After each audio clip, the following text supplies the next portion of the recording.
Hello. Let me adjust my cameras and get everything ready, and then we will get things going. Um, okay, edit privacy. There we go. Okay, so hello everybody. I hope everybody had a good week so far. Um, Today we are going to have a rather very interesting talk, and I will be looking out for your comments and your feedback on the chat as we move along. But I just wanted today for us to just take a step back.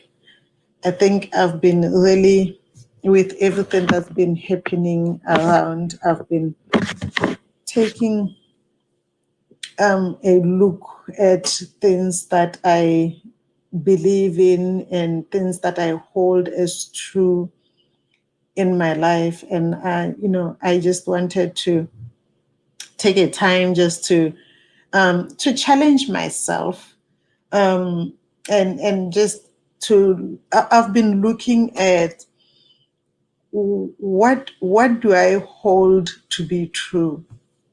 And actually, this is one exercise that, from a business perspective, I do this exercise every time with my clients when they tell me that they they want my company to be engaged to help them with, of course, an IT solution to deliver it and stuff like that. The first thing that I always do is to understand what is making them believe that a software is the solution to their problem.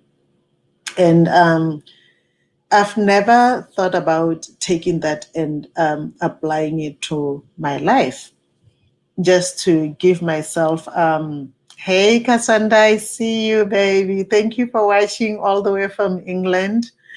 But yes, I've decided to take a step back and challenge myself and say, if I can be able to, if God has blessed me with that skill, with that ability to walk people through what we call orthodoxies. Those orthodoxies are things that we know, things that we believe in, things that like our core from the that we've been learning. And most of the times we will find that we never really challenge those. And with everything that's been going on around, I just decided that, you know what, I just want to take time. And I'm not even going to ask anybody to challenge themselves. I want to challenge myself, and I want you guys to walk with me. And if you have like a pen and a piece of paper, you can grab that pen and piece of paper and challenge yourself along with me. So there are things that become our orthodoxies based on perception. That's the first one. And it's often called perception biasness. So if I meet you and I make a perception about you, that's how that perception of me about you is going to drive how I treat you, is going to drive how I relate with you. And that's perception. Perception biasness. And if you look in the Bible, and I don't know how many of you know the story of when Nathaniel was sitting under the tree, and his brother came running and told him, I've met the Messiah. And he said, has anything good ever come from Nazareth? So that's perception biasness. So he had a perception about Nazareth, and there was nothing that the people that came from Nazareth, according to him, could do that was good. So he told him, he said, can anything good come out of Nazareth? And those perceptions will make you to form an orthodoxy. Most of the times, you don't even know that you have that orthodoxy. And if you look at Nathaniel, for example, he believed that nothing good could come out of Nazareth. But I wish I could sit down with him right now and ask him, what made you come to the conclusion that nothing good could come out of Nazareth? And most of the times you will come to understand that is the stories that he grew up hearing that made that perception about him. And, if somebody from Nazareth was around him, he could have felt offended. A fight could have come out of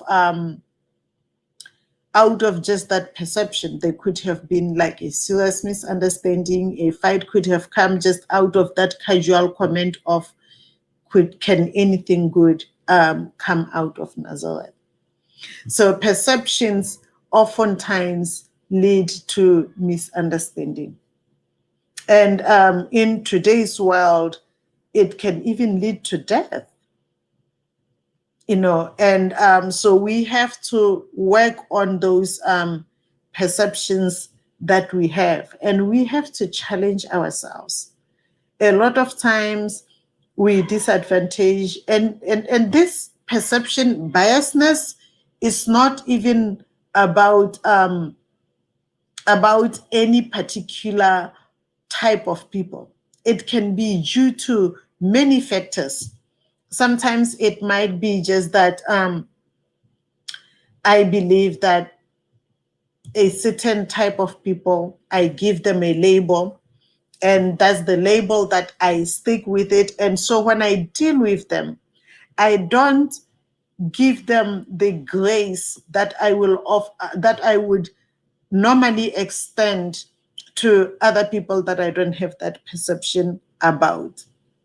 And the other thing that can form that kind of biasness, there is another type of biasness called the bandwagon biasness.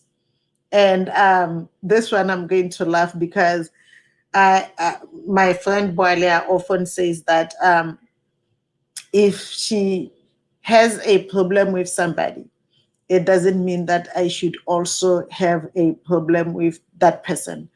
But I'm sorry, you all, I suffer from a serious bandwagon biasness. If you have a problem with somebody that I care for, somebody that I love, you can rest assured I don't even want to hear your side of the story.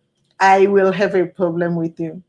So don't try to have a problem with my friends or my family, because I have a serious bandwagon biasness.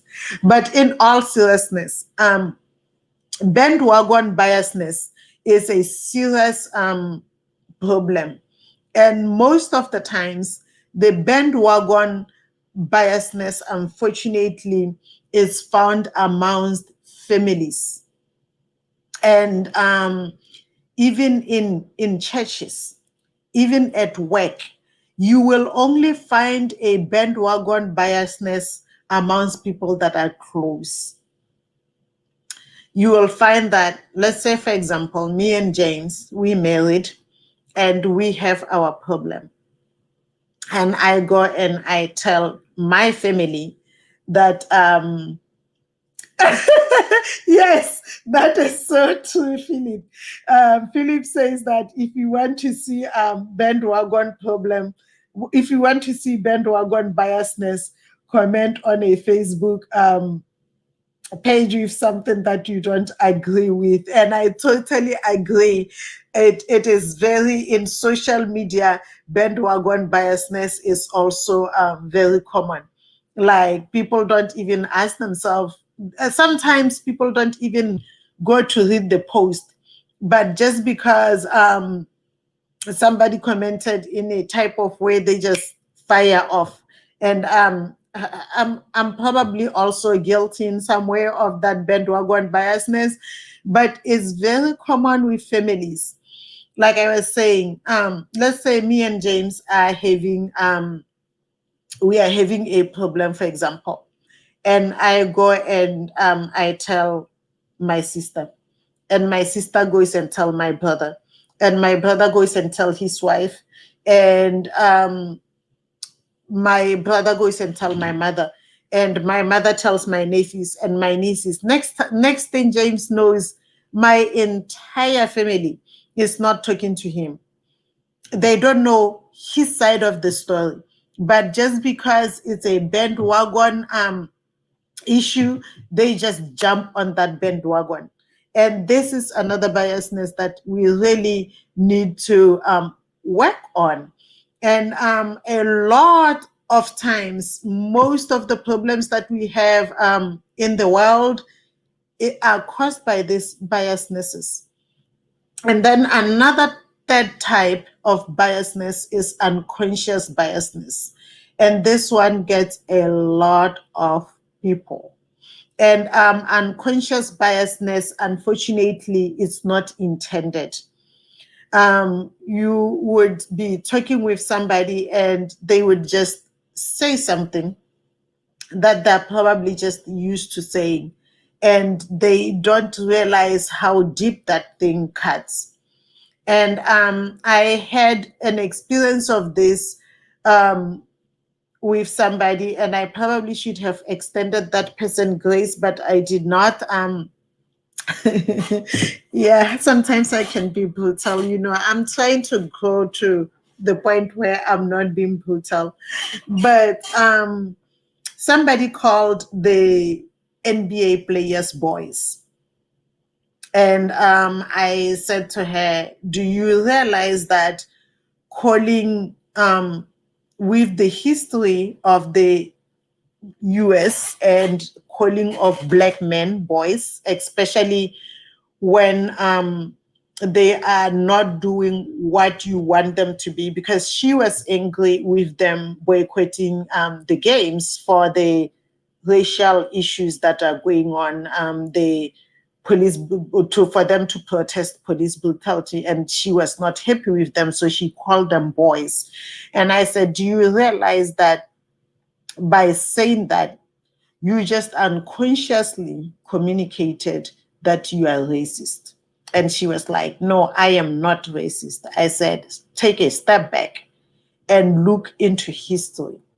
Whenever black men were not doing what their masters wanted them to do, they were referred to as boys. Come here, boy, get that for me. Or boy, who do you think you are? So that's unconscious biasness. This person might really, in their heart of hearts, believe that they're not racists. But by them falling in step with something that is done to racially bring a black man down, they are unconsciously being racist. And oftentimes we have to, the way to overcome these biasnesses, and we can be biased in many ways, by the way, before we move on to look at how do we overcome these biasnesses and move towards and overcoming biasnesses. It's not only about treating other people right. it's moving towards having peace yourself. Because if you are consistently biased against other people, you cannot have peace with yourself. Because whatever they do, your perception biasness is going to make you perceive it as negative. When they, your bandwagon biasness is going to make you jump into something that you should not even be bothered with. And your unconscious biasness is going to make you fall into many negative views from other people that you are applying that to. And they are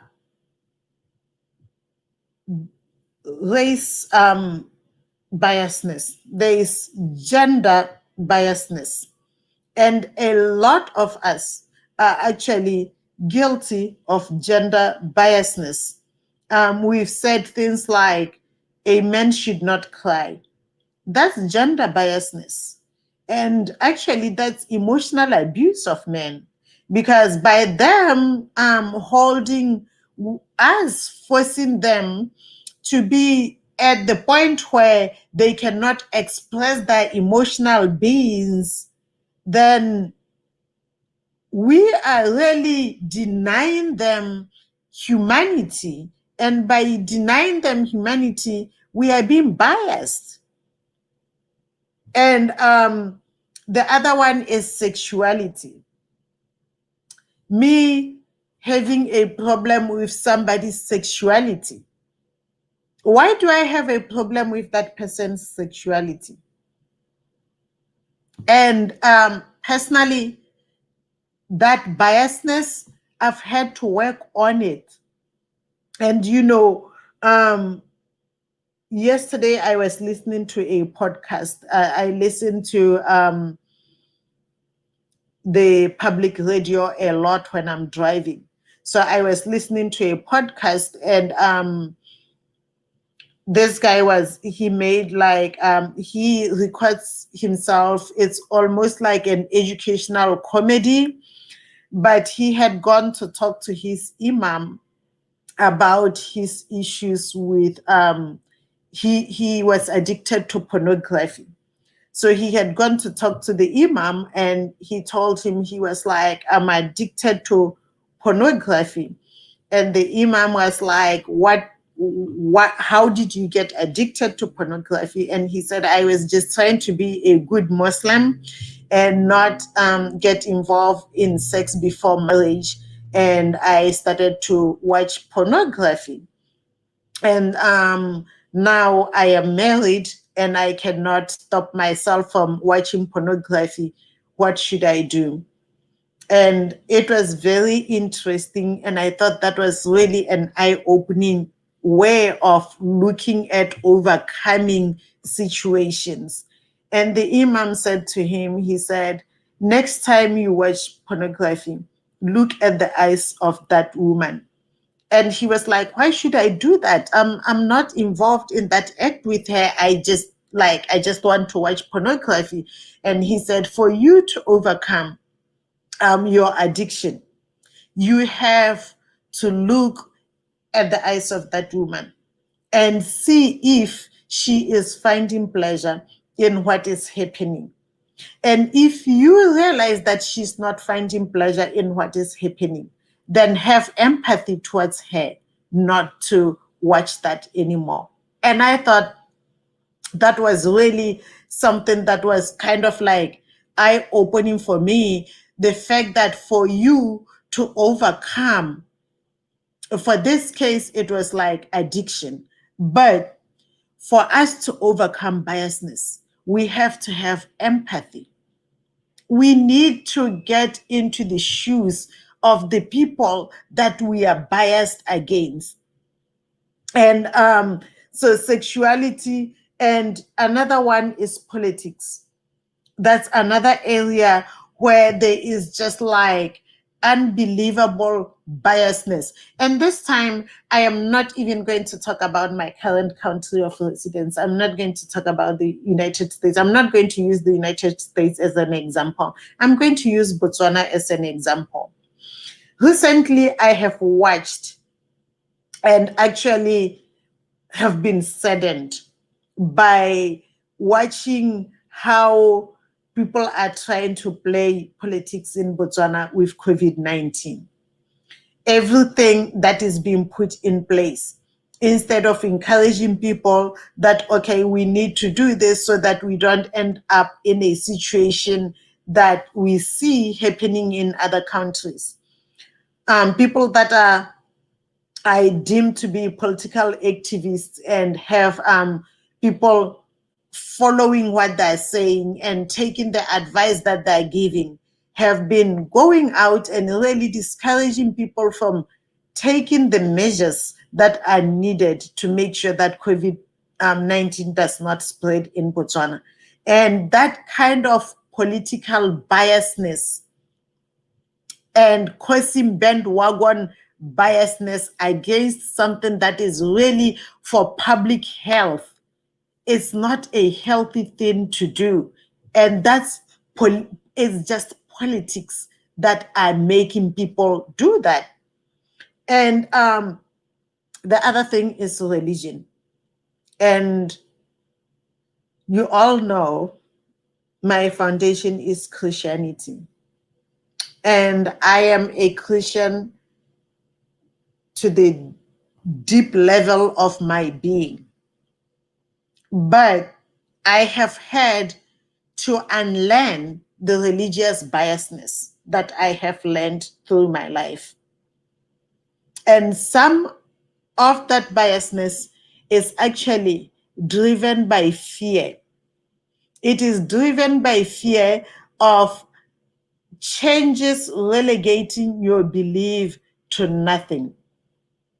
And I have had to come to a point where I have truly had to believe that God is too powerful for anybody to reduce him to nothing.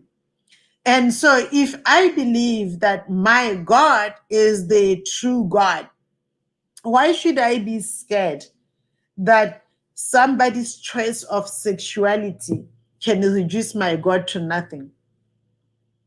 If I believe that in the end, the will of God will be done, why should I be afraid that homosexuality is going to make humanity disappear? That really in itself conflicts with my religious belief that the world will only end when God wants it to end. So why should I? There is nothing in the Bible that says homosexuality will end humanity. Nothing. So why am I rewriting the Bible with my fear? The same thing with racism. Some white people have expressed fear of Black people taking over. Why would you be afraid that Black people will take over? And what are they taking over? Challenge yourself to think of those things. Some Christians are afraid that if they accept Islam and they embrace Muslims and they let Muslims or Hindus or whatever other religion practice, that they will cause their religion to disappear. That is not going to happen. And that fear is what is causing us. We have those orthodoxies, and orthodoxies are unfounded beliefs. So we have those unfounded beliefs that we are holding very tight to, and we are robbing ourselves of freedom to relate with other people. You know, we went to a visual here in Peland, for George Floyd. It was hosted by the potential one of the mayors that are running for to become mayors for the city of Peland, and he had invited people from all different walks of religion, and one of them was an imam, and he came to the pulpit and he started to pray, and when we there were Christians that were preachers that were invited, and they came and they prayed, and everybody did what they did. When it was over, walking to the car, I actually, it was in the car, I did what I always do with Tezi, and I asked him to tell me what was the highlight of the experience that he had.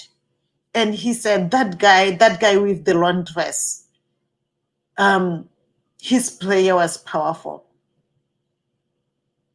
And this was an imam, a Muslim preacher, if you would like to call him, for those that don't understand what imams was. And my son, who I'm bringing up in the Christian religion, he had listened, we have never talked about Islam, so he doesn't have a perception really of different religions. He has not been exposed to different religions. But he stood there, and without any biasness, he listened to the people that came forward to pray. I think it was like about 2 Christians that came to pray and 1 imam that came to pray. And the imam's prayer was the highlight for him.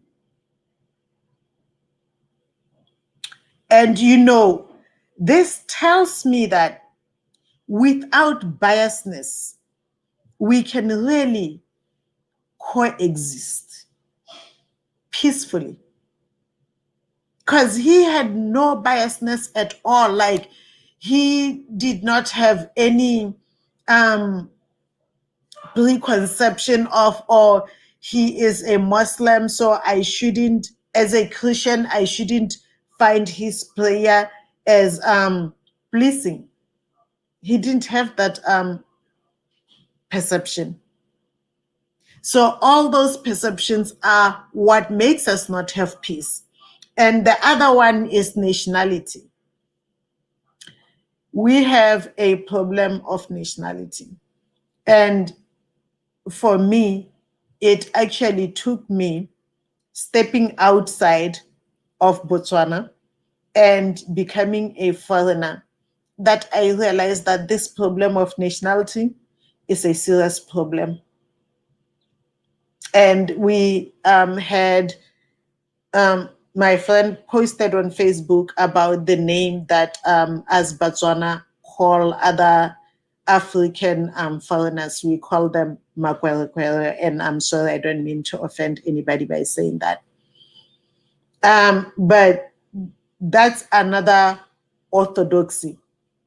So growing up, for me, Mokwele meant somebody who speaks a language that sounds like kwele to me, like I couldn't understand it. And that was the meaning of it. It was not an offensive thing if I called somebody Mokwele. It was just after I grew up that I learned to know that it's supposed to be belittling. The same thing with white people. We call them Makoa. That word in Setswana means a colorless person that was spit out by the ocean. Growing up, I just called Makoa. I didn't really know the meaning of that word. And then as I got to know what it means, I also did not really, I found it to be kind of like funny, because if you have ever read Shaka Zulu, you will hear about how the first missionaries landed in the south of Africa. They had a shipwreck, and so they were thrown aboard onto the beach by the waves. So when they saw them, that's where the name Lekoa came from, because they thought they were spit out by the ocean. Like, in their perception, they didn't understand that there was another side of the world there where other humanity existed. So it was just a marvel, like, oh, the ocean spat out these individuals that have the same futures like us, but they don't have color. So they call them Makoa. And that's where the name came from. And you see, until, and I was comfortable in using those words, and I still probably will use Lekoa. I don't know if some of my Makwa friends will get offended now that I've given out the secret of what it means. But allowing ourselves to understand how some of our orthodoxies that we hold to be innocent affect other people from nationality perspective can help us a lot. Coming to the US and being married to an African American, I realized that although we are both Black, our culture and our upbringing and our conditions were totally different. My perception of white people, yes, there are some things that I already had that perception about. I already knew white privilege, and I already yes, Philip Olokoa, you've been spit by the ocean, and oh boy, we need to keep you from that beach. But I have come to I was talking about white privilege. You know, growing up in Botswana, there was something that I could never really understand, and I didn't really have a word for it until I came to the US and I understood that it's called white privilege. But growing up, and when I say growing up, it's like I'm talking about to the point where I started working. And that's in the 90s, like the late 90s. It's not even like it's that far off. Well, to the young people, it's that far off. But you will go to the bank, and there was always a line at the bank, and people will stand in line. And a white person would come, and they won't even stand in line. They will go to the front of the line and stand beside the person that's in line. And then when the teller is done with the person they were helping, the white person will step to the teller and they will be helped. And that really used to irritate me. It used to irritate me a lot. And I'll be like, why are they doing this? Like, we all, like them, have to go to work. We all, like them, have things that we have to do. But we got up early to get here so that we can be early in line in the bank. But this person just came in and steps forward and go and get help before me. I didn't know that was called white privilege. And it also goes to the perception, the fact that perception biasness sometimes is not even only with the people that feel privileged. Perception biasness can even be with the people that are being treated bad. Because I used to ask myself, the lady behind the counter is a Motswana, or the gentleman behind the counter is a Motswana, but they're letting this white person just bypass people and come over and they will help them. So that perception, and I had this perception that it was being done because they had money. And then as I got to really understand, it's like they don't have any more money than I have. They just feel privileged. And so those are things that, when you step out and you look at them, you realize that you have to work on those things. For a long time, I thought that it was okay because my perception was that they have more money than I have. And then I came to realize that no, it's not okay. And I believe a lot of people back in Botswana also realized that it was not okay because as years go by, that perception got corrected and you start to hear people call it out like, hey, we are also in line. Can you join the line at the back and stuff like that? And those are little things that if they go unchecked, they can cause friction. It takes just one person who is just fed up with that kind of treatment speaking up, and before we know it, there's a stampede. And those are also the things that will cause things like xenophobia. Like xenophobia is a big problem, but oftentimes we only look at the perpetrators of xenophobia, which is wrong in itself. They shouldn't even be perpetuating xenophobia. But also, in one hand, we fail to unpack the entire problem. Can you imagine if people are standing in line and somebody came and just passed by and somebody grabbed that person? When it's being addressed, is going to be, oh, a Motswana man slapped a white man at the bank because, and it's going to be a xenophobia situation because he slapped a white man who is not a Motswana, and so it was a hate for white people. And the same thing also, like I have heard people say, what about black on black crime when we address police brutality?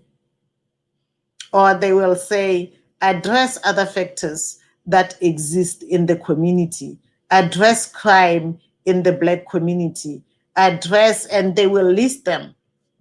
And one of Trump's supporters, Candice, I don't know if any one of you have ever listened to her, but she can really list all the issues that are going on in the black community. And she is right. When you address orthodoxies, it is very important that you peel the onion and you don't just address one side and not address another side. What becomes a problem is when you justify one side by pulling up the problems that exist in the other side. That is where it becomes a problem, and it causes perpetuation of perception biasness and bandwagon biasness and unconscious biasness. If every time we are saying, let's talk about police brutality, somebody says, oh, before we talk about police brutality, let's address crime that's going on in the black community. You know what? You are right. We need to address crime that is going on in the black community. But the platform of trying to use a situation that is being addressed as your platform for bringing up another problem is not right. Because when you say, let's address this issue because of this issue, then basically what you are saying is, unless you correct this issue, it is okay for issue B to go on. But that is not okay. That is not okay. And those are things that we really need to work on. If we talk about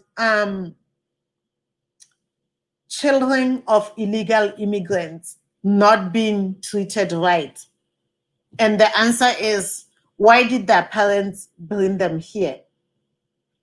That does not solve the problem that we are trying to solve. Instead, if we can look, and this is the best way to solve some of these orthodoxies, and I really would challenge each individual to start looking at applying that in their lives. So if you say children of illegal immigrants are not being treated right, if to address that, instead of saying, why do their parents bring them here in the first place? Why don't we look at, why don't we just treat them right? The answer to that, it doesn't matter how they got here, they are here. Let's treat them right. What is the possibility? What are the potentials that can come out of us just saying, they are here, we are going to treat them right? You know, I don't know, for those of you that are in the US, you know about the dreamers. The dreamers are children of illegal immigrants that came here illegally with their parents, and they have gone through school, and they are now in college, and they are now they are able to go through college, and they're able to work, and these are law-abiding people. And I have had the pleasure of working with some of them. Beautiful young people, go-getters. So if we shift our mentality of they need to go back to where their parents came from, and say these are people with great potential to contribute to the economy, we have shifted the entire way of addressing this issue. So instead of looking at the negativeness of this issue, we've looked at the positiveness of the issue at hand. The issue in South Africa, there is xenophobia. Foreigners, especially of African descent, are being killed because South Africans feel that they're taking their jobs. I would like to challenge my fellow South Africans to overcome that orthodoxy. Instead of looking at it as they're taking our jobs, what if you looked at it as they're helping to build our economy? Think about it. How much will South Africa prosper? And how many opportunities will be created for the people if you just looked at it and said they are helping to create opportunities? Because let's face it, if an opportunity exists and a foreigner comes in and is able to capitalize on that opportunity, why are you just now seeing it as an opportunity after a foreigner capitalized on it? Why were you not seeing that opportunity since you were born and raised in South Africa? If a foreigner comes from Zimbabwe and they go in and they get a job cleaning hotels, and they start their own vegetable stall, and they're selling vegetables, and they become successful. Let me ask you this, South African. Why didn't you get a job cleaning hotels? And why didn't you save your money just as much as the Zimbabwean saved his money and build your own stall? And this is not just to South Africans. This goes to Botswana, because I know we have those talks in Botswana of foreigners are coming here and they're taking our jobs. We might not be violent like South African and Americans. I don't know why those two, I always say South Africans and Americans could have been brothers and sisters, but we might not be violent like those two nationalities. And but we do have those talks of foreigners are coming here and taking away our opportunities. Why does an opportunity have to wait for a foreigner to come and take it? What were you doing before that foreigner came? If you did not see that opportunity existed, be thankful that a foreigner has come and has seen that opportunity existed and have taken advantage of that opportunity. And the fact that they're even able to prosper from that opportunity, it means that they are delivering a service that is needed by the community. So they are doing something that is worthy.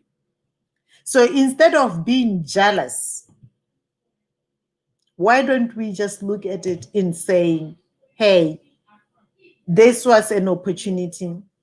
It existed. They have taken advantage of it. They have made something out of it. And so instead of me attacking them, I should actually be learning from them. I should be supporting them. And I should also be looking for opportunities for myself.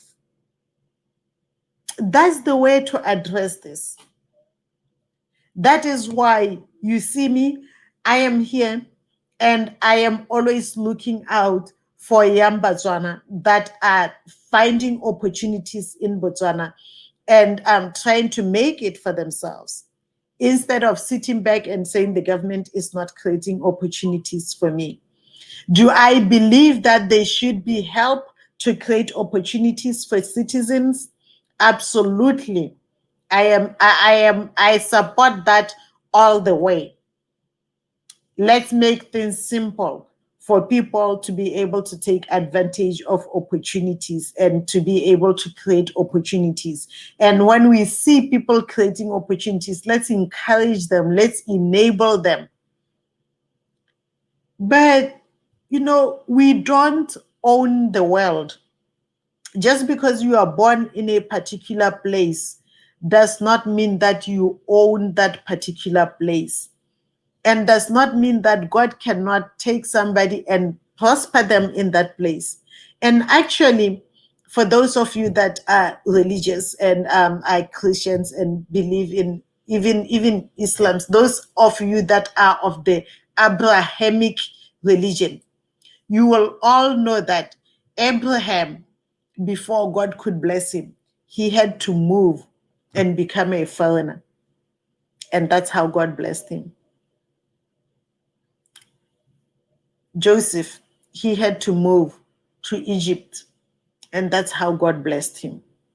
So if you are sitting out there and you are angry at that foreigner that has had an opportunity and have taken advantage of that opportunity and is prospering from that opportunity, and if you call yourself a Christian, remember this: go and read your Bible, because anytime God prospered his people, they had to move.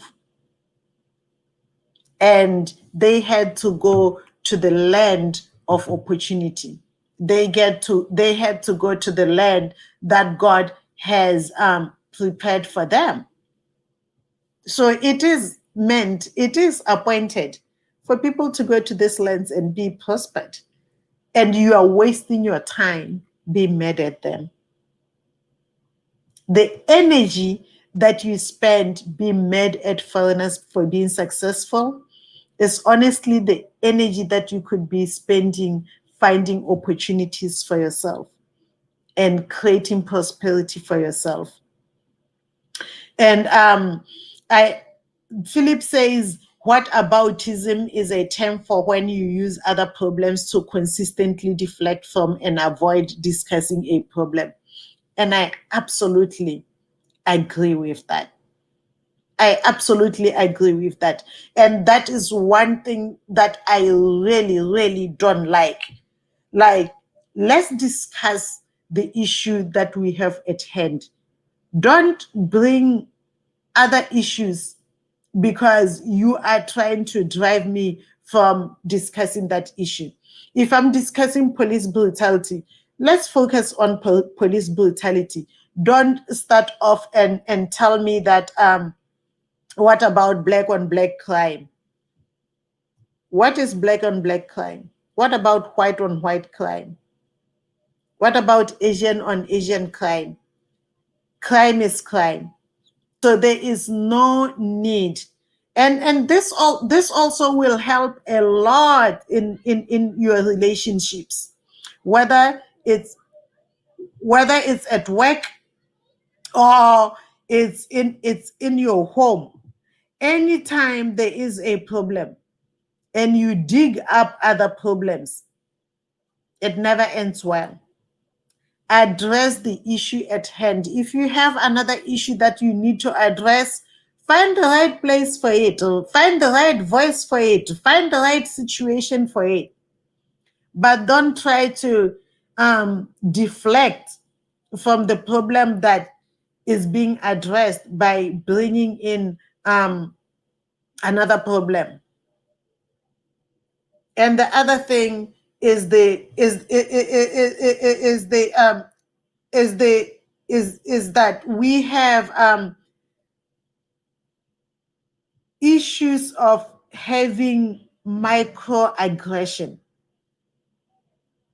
and that microaggression is a situation where you are in Setswana ha re motho o phasa di-remark, and in English they say you are being passive aggressive. That is where people, it's not unconscious biasness. Somebody knows exactly what they're doing.